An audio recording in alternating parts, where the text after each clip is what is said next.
our last, but certainly not least speaker in the form of Dr. SueJeanne Koh.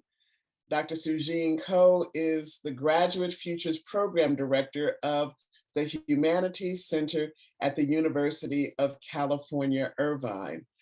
Dr. Koh, I now turn it over to you. Welcome.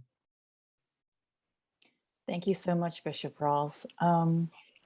Nia, would you be able to make me co-host so that I can share my screen when I need to? Bishop, can you make her co-host and share? Or somebody, yeah. Yeah, thank you. Thank you so much. And I just want to thank Nia and Bishop Rawls and Tobias and the entire Liberating Theologies organizing team for just organizing such a wonderful event. And I want to also thank Dr. Kwok for the invitation to speak. I was able to listen to some of the talks both yesterday and today, and I do have to say that they got me excited, not only about engaging with people in this space, but also about the future of Christianity around the world. And so thank you for just making this possible. I know it's not easy to coordinate things across time zones, so I especially appreciate it. Often I only remain engaged within my own limited geographical space and intellectual circles.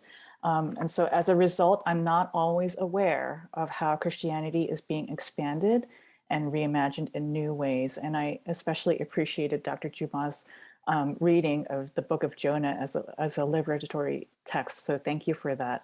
And I think that some of the questions that your talk has kind of raised kind of also mesh nicely with what I'm going to talk about in this in my talk right now.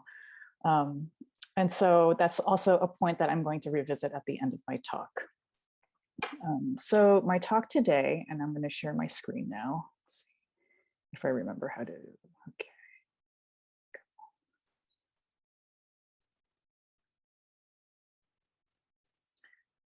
So, oh, now I have to move.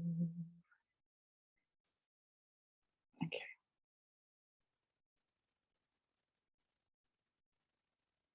Can everybody see that?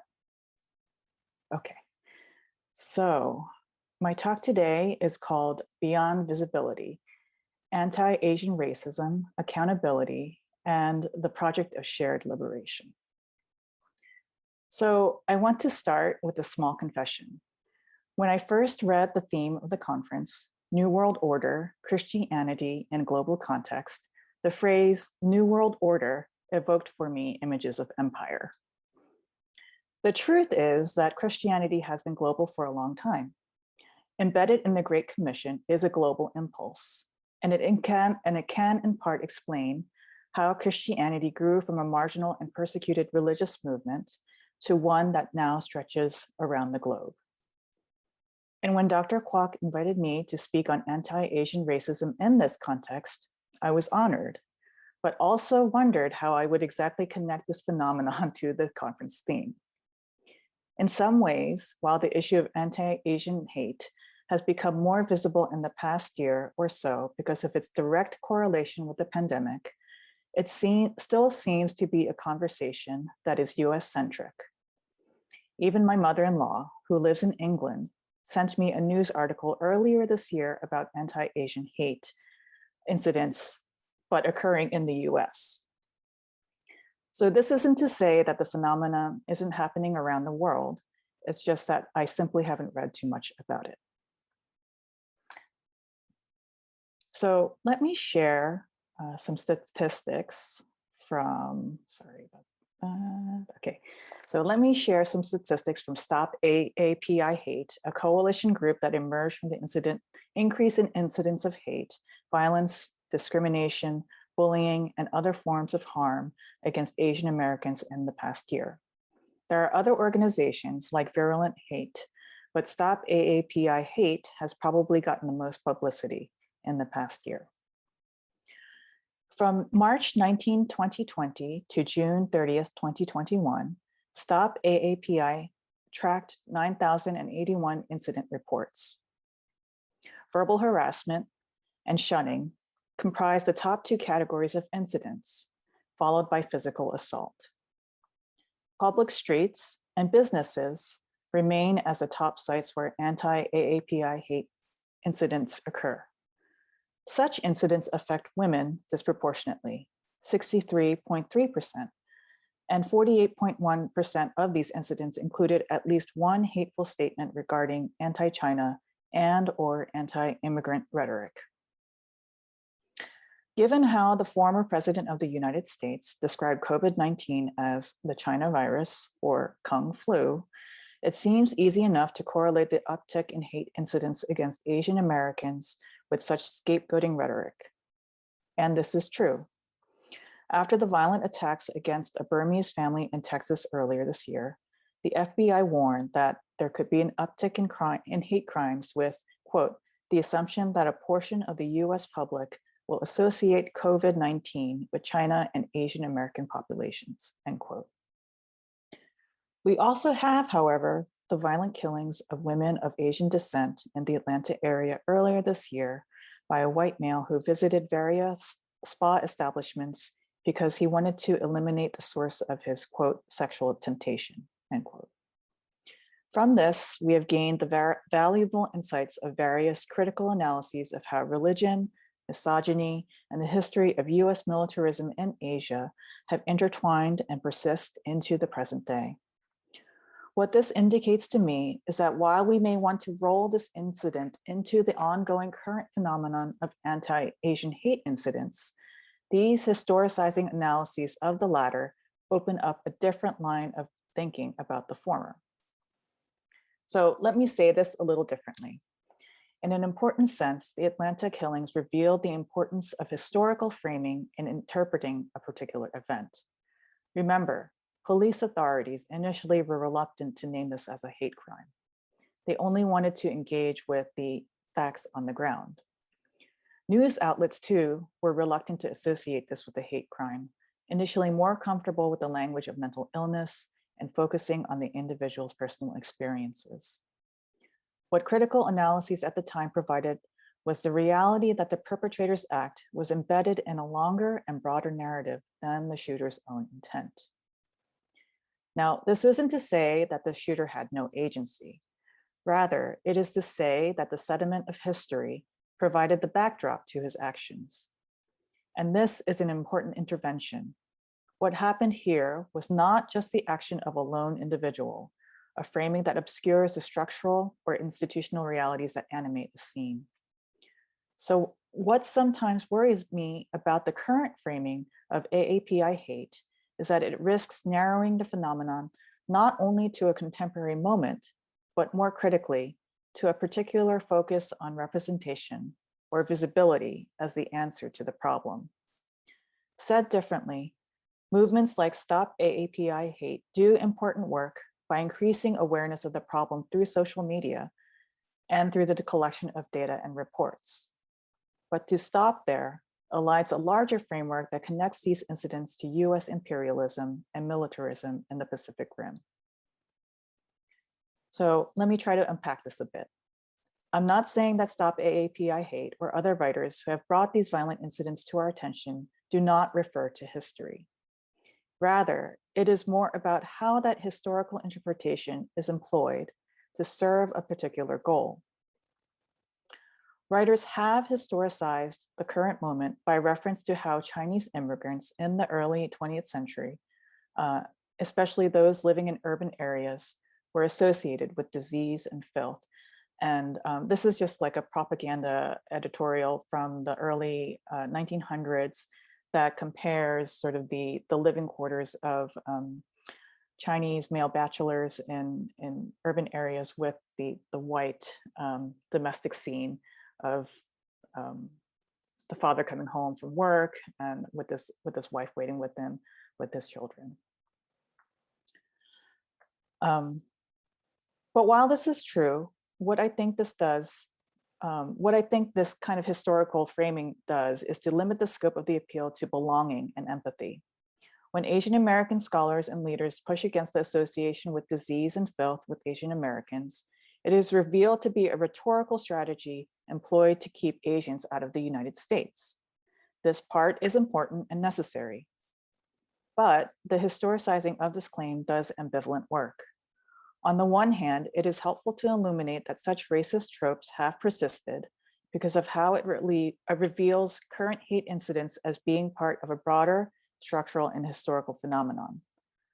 But on the other hand, the rejection of this connection gains its force by focusing on Asian Americans possessing the right to belong by virtue of their longstanding presence in the United States. What I want to suggest is that this appeal is a domesticated logic of American liberalism, an appeal to the unalienable rights of an individual to receive due process before the law. By making visible the reality that Asians have been part of the American landscape across 3 centuries, this appeal borrows from both a settler colonial logic on the one hand and a civil rights discourse on the other that obscures the complicity of American empire building in the Pacific and helping to create the circumstances at play in the first place. Theologically speaking, this could translate to an appeal to all of us being made in the image of God, and so worthy of equal dignity and respect. And make no doubt about it, as we have heard from many of the narratives shared throughout this conference, this does important work in humanizing the other, and working against the dynamics of Orientalist prejudice in particular here. But I suggest that we can't stop there. An emphasis on visibility risks framing and therefore limiting these hate incidents through a domestic lens. As a result, this means that we risk losing sight of broader connections and possibilities of liberation, both across the Pacific as well as with Black, Indigenous, and other communities of color at home. And here, I want to refer to Andrea Smith's framework of the 3 pillars of white supremacy. What she notes is that it is true that Black, Indigenous, Asian, and Latinx communities have been oppressed by the forces of white supremacy, that it is not true that we have been oppressed in the same ways, and that indeed, we are often complicit in the oppression of others. So let me turn back to the Atlanta killings and now how they have been discussed in media outlets, because I think that the work of scholars such as Christine Pei and writers like Mihi Kim Court and others brings us closer to a more generative framing. The Atlanta killings did bring to people's attention the particular vulnerability of women of Asian descent and sex workers during and before the pandemic.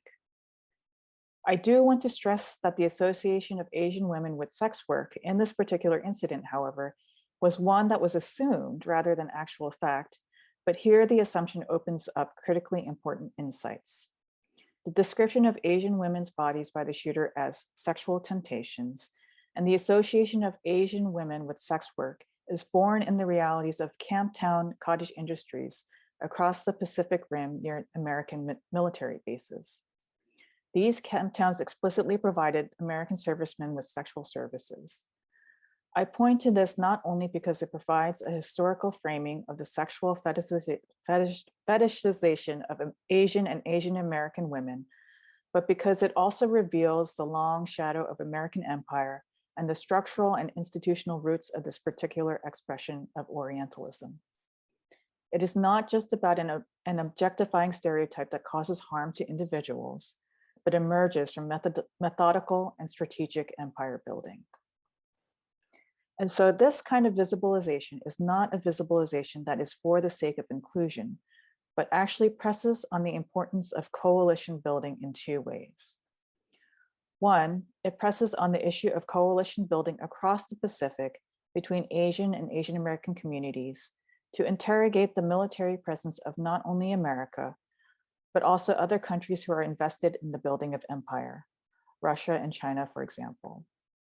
It is also important to note that the metaphor of war informs rhetoric in the United States against immigrants and refugees from Asia and elsewhere. That it is easy to say, for instance, go back home, precisely because Asian bodies have been calibrated through the lens of threat, non-Christian, non-white, or pro-communism. 2, it brings to the surface the importance of coalition building in the United States between Black, Indigenous, Asian, and Latinx communities. So I want to share Andrea's framework of the 3 pillars of white supremacy again, a framework, as she notes, that also depends on the continued establishment of heteropatriarchal structures for the sustainability of white supremacy. And I also just want to acknowledge at this point that I realize that Andrea Smith has been mired in a lot of recent controversy about her identity. And so I know that it is slightly problematic for me to be using this framework, but and that there are other indigenous that there are indigenous scholars who are actually doing this kind of work as well, Jody Bird, or Catherine Shanley or Jill Dorfler, for example. But I find that this rubric is pretty easy to grasp. And so that's why I'm using it for this presentation. So these three pillars of white supremacy are slavery and capitalism, genocide and capitalism, and Orientalism and war. And the first one refers to Americans of African descent. The second refers to indigenous communities, and the third is for Asian and Asian communities in particular. So she notes that even when communities of color, and especially women of color, share the desire to build coalitions across communities for the cause of liberation, that those communities run into conflict. The strategies for liberation that we adopt for our own communities may end up oppressing other communities of color or marginalized communities. So the example that she gives is how many US-born communities of color adopt entry into the military as a way to escape the cycle of poverty, but then in doing so, become complicit in the oppression and colonization of communities in other countries. In the reverse, when people from other countries adopt the strategy of moving to the United States for economic advancement, they are often ignorant of the ways that settler colonialism depends on the erasure of indigenous peoples from the land and the labor of African-American bodies to build and sustain the economy. As a result, what Smith argues is that our strategies for shared liberation should not be about our, quote, shared victimization, but rather, quote, where we are complicit in the victimization of others, end quote. For what this framework notes is that white supremacy often functions precisely through a divide and conquer strategy between communities of color, and therefore strategies of shared victimization inadvertently hold up the pillars of white supremacy rather than dismantling them. Instead, by acknowledging our complicity in the oppression of others, we can rely on various and multiple strategies in order to work on the project of shared liberation. As the abolition Mariam Kaba declares, we are not free unless we are all free. So what does this mean in terms of theology? The speakers through these 2 days have lifted up narratives and stories and organizing that have pointed to how Christianity is not just limited or just for the white, cisgender, heterosexual person, of how even within the space of Christianity, their faith can liberate them. And it has been important to also see this space as a space where we can hear the stories of others from Asia, from the United States, and from Africa, to see how shifts in the narrative in other places can inform shifts in our narratives and work. And we must continue to interrogate the narratives of sexual purity and Christian nationalism, wherever we are. So while the work of visibilization, of representation remains important, we cannot remain there if we desire the creation of a new world. I still hesitate to say that this is the creation of a new world order, of building a new edifice in order to replace an old one. Rather, I think that the framework that Adrienne Maree Brown offers, that of an emergent world, is one that resonates more closely to what we are all trying to do in our spaces. We are building in the ruins, shifting, weaving, and folding together a Christianity that is enfleshed in a multiplicity of bodies and ways of being. Thank you. Wow. Thank you. So I had a million thoughts that came to my mind as you were sharing, Dr. Koh. I'm from Northern New Jersey. And so the complexity of those relationships, particularly between Black and Asian populations, was very, very strong.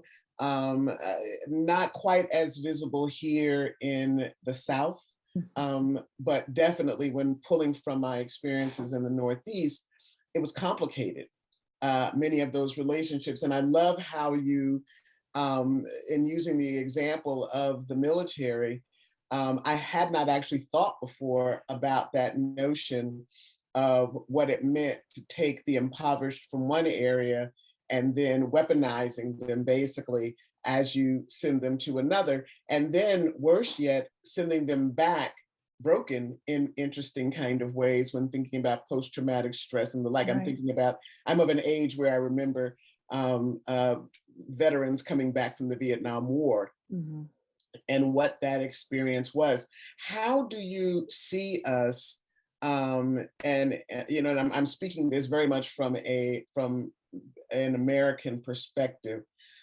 How do you see us being able to move beyond some of those tensions, very real tensions, because the adverse being true? Like, I was just thinking about how much, and just, I can say it because I'm a Black person, but how much fried chicken we eat, right? And I don't know a poor Black community that doesn't have Asian restaurants frying chicken. And I can't think of many places that have Black restaurants that are frying that same chicken in those ways, right?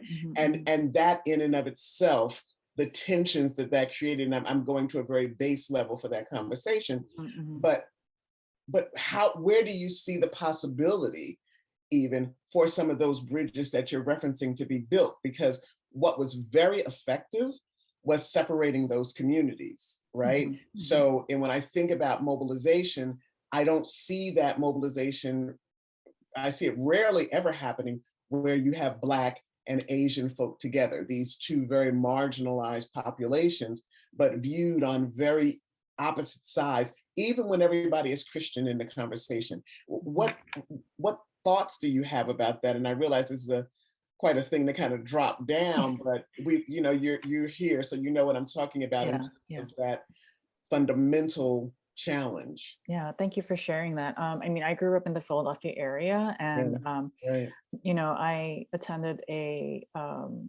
large Korean immigrant church growing up that was in Philadelphia. I lived in the suburbs of Philly, and we drove in and we went down Broad Street, you know, every weekend, you know, and so, you know, we were, you know, our church was basically located in a predominantly African American area or community, but, you know, I don't know how much we actually really actively engaged with that community outside of like service projects and things like that. And, you know, I had friends who whose parents owned stores in, you know, predominantly Black communities, and there was a lot of tension there, you know, because of and closer to where I am now, you know, with the LA uprisings, with the you know, the murder of Lavisha Hawkins, and, you know, just how all of that kind of brings this tension to light. Yes. I think that I don't know, it's complicated. I don't have an easy answer, but I think, you know, what I was trying to sort of gesture towards in my talk was that we need to have these conversations about how we have wounded each other, and also recognize how, you know, we all have been deeply affected by white supremacy, but in different ways, right? And to acknowledge the limits of our own experiences, not to always try to like make them equivalent. I think there's a temptation to do that when we are trying to build coalitions to make experiences equivalent. And I don't think we need to do that. I think that's where we run into the trouble. Yeah, that's very interesting. When you mentioned that, I'm going to be speaking next weekend for a reproductive rights group, and I was invited to do so by a rabbi friend of mine, Rabbi Judy Schindler.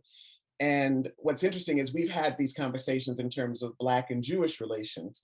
And part of the challenge was exactly what you're talking about, and that is this notion of the Jewish community saying, yeah, but there was the Holocaust, whenever we Right. want to talk about slavery, and then we talk about slavery, Mhm. and or they'll talk about the Holocaust, and we'll say, yeah, but it wasn't slavery. And Mhm. when thinking about the impact of white supremacy on varied marginalized groups, I love the points you brought up and brought out in terms of some of what makes it so very hard to even begin some of these conversations, right?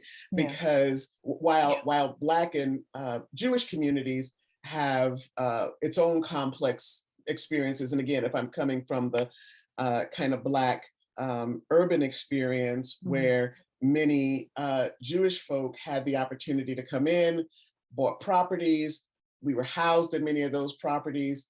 Sometimes they were good, often they were not, in terms of Mhm. some of the slumlords and the like. And so you have this history that very much pitted groups against one another. Right. And then if we open that up more to the global context, I can think about some of the challenges many of my friends and colleagues who come from the continent of Africa, when they came, and the very difficult challenges they faced, and the resistance even that African Americans had to embracing any part of that. Like, well, no, I'm not going to wrap my hair. I'm not doing that African Mhm. stuff, even though clearly Mhm. your roots came from Africa, right? Right. Right. So when we think about this coming together, Mhm. um, how do conversations, when we have these conversations, what are some of the contexts you think that may be good starting points for us if we think about these ways of us being able to even just converse with one another? Because what many of the speakers spoke about was the fact that the coming together really is important, and the Mhm. talking really is important. But let's just, if we even just use this space as an example, what are some of the ways that that can happen? Because even this exchange feels different than when we're Mhm. having some of the other global conversations. And part of it, I know for us, because we live here in the States, is very close to us. Mhm. Mhm. What are some of your thoughts about ways that we can accomplish that? Mhm. And that's another great question, and I don't have an easy answer to that either. Yeah. But I mean, I think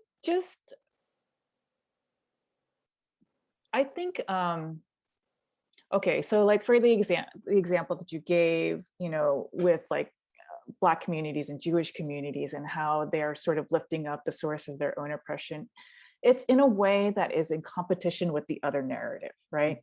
And so I think that's how white supremacy kind of operates, though, through this lens of scarcity. Like there's only enough space for one kind of story in the room. So I think we have to be creative in understanding how to create space for many different kinds of narrative and holding space for those narratives, and don't and really not to rush to saying that there are so many similarities between the way our collective experiences, because I think you really need to take the time to do the kind of unpacking. I mean, if we had an Asian American community and an African American community in the room, let's name that we have had historical tensions and name some of the things that, not only the personal experiences that have informed that tension, but also like the particular political and social events that have also sort of shaped that. So I think you have to really be intentional in naming those, and obviously that's painful, and obviously that you have to kind of have a trauma informed response to that kind of space. But I think that's how you start to articulate the healing, and say, and don't just come with your mind, come with all of who you are. That's hard, right? But name the feelings that you're having in that space, and say, I don't know if I can trust you because of my experience. And so how do we sort of start building that? I Yeah. think it's easy, especially I think in Christian spaces, we want to rush to the language of reconciliation or Mm. grace, but we're not there yet. Yeah. And that's not real reconciliation, right? So Yeah, thank you. That reminds me of some of what Dr. Mumbo referenced in her talk earlier, in reference to those steps, and we don't get to run past them. As uncomfortable and as ugly as aspects of it may be, we have to tell the truth. And unless that comes up and out, that becomes is another barrier that becomes so difficult. I want to thank all of our speakers today, and can we just give them all just a wave and a hand? Y'all can clap. I'm still. Yeah, thank you to everybody, and thank you for all these great comments in the chat that I'm just seeing. So yes, wonderful, wonderful. And like I said, after each talk, we really could have weeks of conversation just navigating through those.